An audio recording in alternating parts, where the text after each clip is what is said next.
As lesbians, we all have a story. From that young teenage girl, bold and brave, coming out for the world to see her, facing judgment or maybe even disownment from people unknown or from the people closest to her. To the woman who at first never really knew until she saw that one woman that she couldn't stop thinking about. She explored and then discovered. Then there are women like me who always knew but chose to hide, succumbing to compulsory heterosexuality, denying her love of a woman dictated by the roles and expectations of the life she was programmed to lead. I will be discussing closeted conversations in our community, such as mental health, self-love, and sexuality, while deconstructing societal stereotypes, our identities, and how these norms affect the way we view ourselves and the world we live in. This is the Late to the Party podcast, where it's never too late to RSVP to be part of the conversation. And I'm your host, Just Lex. Let's get this party started. What up, what up, what up? Welcome to the Late to the Party podcast. I'm your host, Just Lex, and we are here with episode number 2, okay? And we're going to be just unpacking a lot. We're going to be completely deconstructing what it is to have gender roles in our gay ass lesbian relationships. Okay, I have a couple notes. I'm gonna be using my notes a little bit just to roadmap this conversation because I have some things to say and a little bit of something for people to think about. Because once I started doing a little more research and I started writing these things down, it all started making a lot more sense and how we can be able to unpack and unlearn what it is to project heteronormativity in our relationships in a way of toxicity. Like, I understand that the way we express ourselves is very fluid. And there's obviously a spectrum between femininity and masculinity. Also, let me open up my notebook for y'all. And I had written a little bit of a disclaimer, like a little bit of a topic starter, a little bit of a sizzle. So this is what I had written. Heteronormativity is influenced, privileged, and acknowledged as superior and is endorsed as the natural order to preserve, maintain, embolden, and reinforce social and economic positions of masculinity. Okay, those are a lot of fancy words saying that the reason as to why heteronormative culture is so revered and protected is because it protects masculinity. It protects the man and his role and his importance in people's lives and social structures. But being a lesbian or being trans or being non-binary and being queer completely deconstructs that entire system.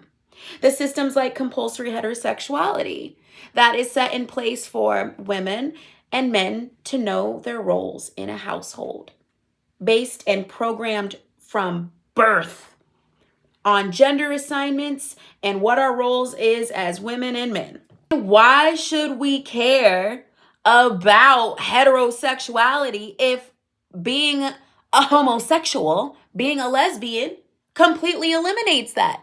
Well, I'm glad you asked. I am indeed, because that's what we're rolling into. By the masses, and I'm only speaking by what I see, all right? Heteronormativity are taking serious wins in our gay-ass relationships because we are projecting these hetero roles onto our partners. All of those things on how we identify is normal. It's literally how we're programmed to have a role of a man and having a role of a woman. What I want to encourage and what I'm trying to,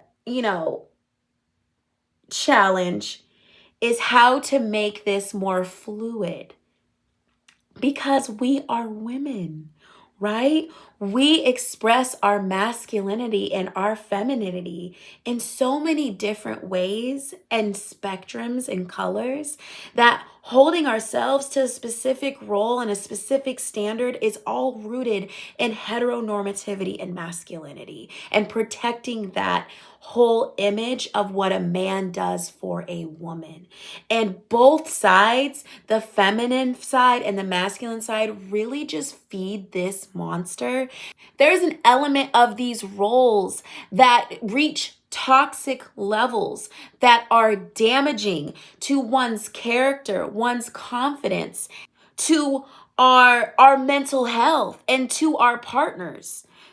I support somebody's identity. If a woman is proud in the way she expresses her masculinity, that is 100% okay. If a woman is proud in the way that she projects her femininity, that's 100% okay.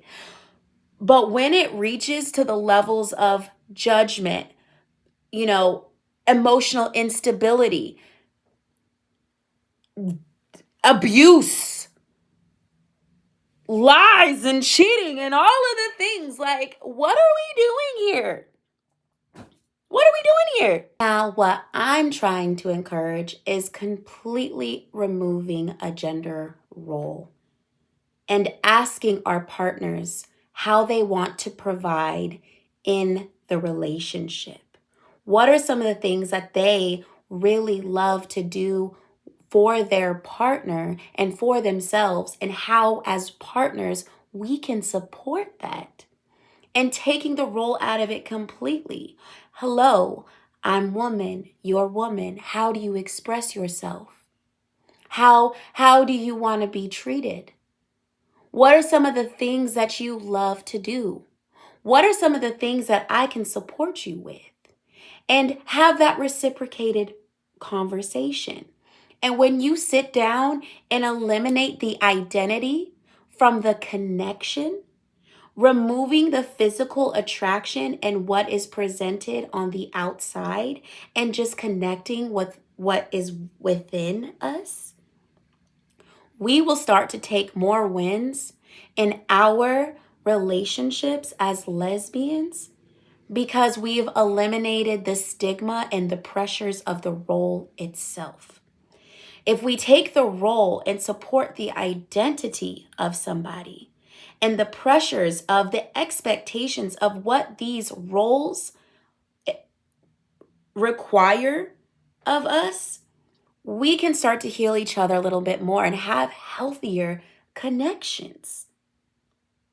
If we have, as for me, as a woman, if I want to provide a certain element in our relationship, I'm going to express that to my partner. I really love to be tender. I love to, clean our house and light candles and provide a really peaceful environment and home. Awesome. I really like that too. What I like to do is I love assembly. I love putting things together. I love to help around the house. I'm very handy. Let's eliminate the roles of gender and these actions, these ways we express ourselves and how we want to show each other, how we appreciate each other, and how we are as people. We have that advantage of being lesbians, of completely eliminating that part and just sitting across somebody that we really appreciate and love, and to celebrate and revere them for how they express themselves in their identities. I think the elimination of roles is where we can really start building healthier bonds and connections in our relationships, and prioritizing our mental health, and unpacking all of the things that we go through, and set up a system of our own to heal, to be healthy, to be confident, to be authentic, to be genuine, protected, and safe. All of those words are so powerful and positive. We get so hung up in how we present ourselves and what we are showing the world, and what is going on the inside, and how we are on our vulnerable end, and how we as women express our femininity, and how we as women express our femininity and how we express our feminine masculinity.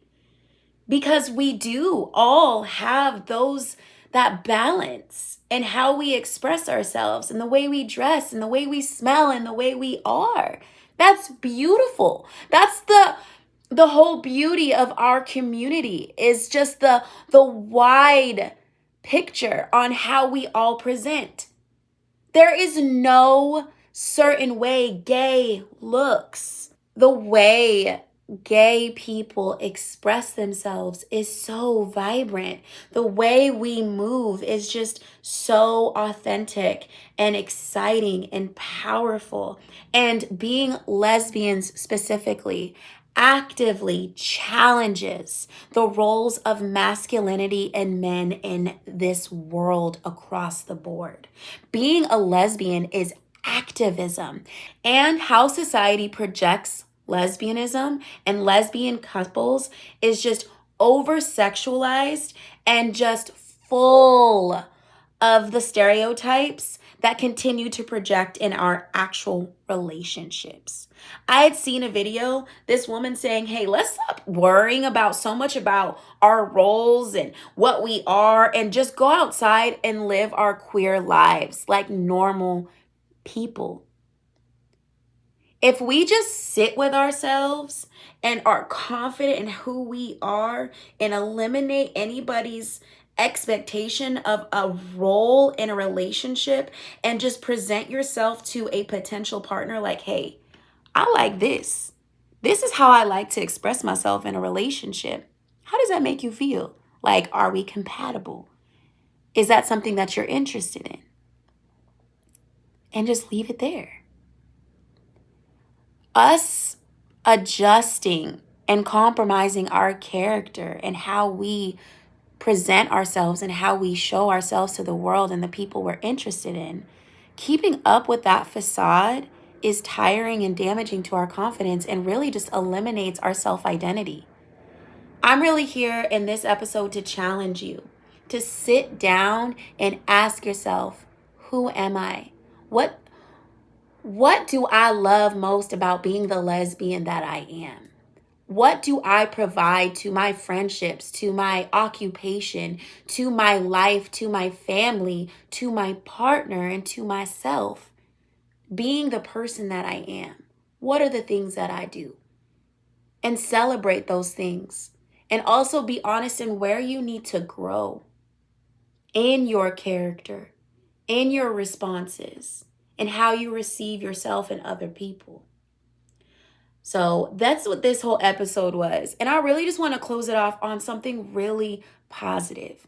Y'all, however you are dope. You are perfect. The lesbian that you have grown to be and the lessons that you've learned, let's eliminate mistakes and regrets and replace them to challenges and learning experiences. What is the definition of wisdom? What do you need to acquire wisdom? Experience. So take your experiences and who you are and turn them into something powerful. When you feel agitation, when you are bothered and you are jaded and you find yourself in judgment and restriction to who you potentially deal with based on just social circumstances, challenge yourself and ask why. And if your why is strong enough and healthy enough to move you forward and justify you how you move and how you present yourself, then you're right where you're at, baby. You've already eliminated the roles in your relationships because you just assume the role of yourself and however she presents. Whether or not you find the love of your life in someone else, always, always work and to find the love of your life within you. That's the conclusion to this episode. Welcome to Late to the Party podcast. I hope you enjoyed yourself and I'll see you next time. Bye.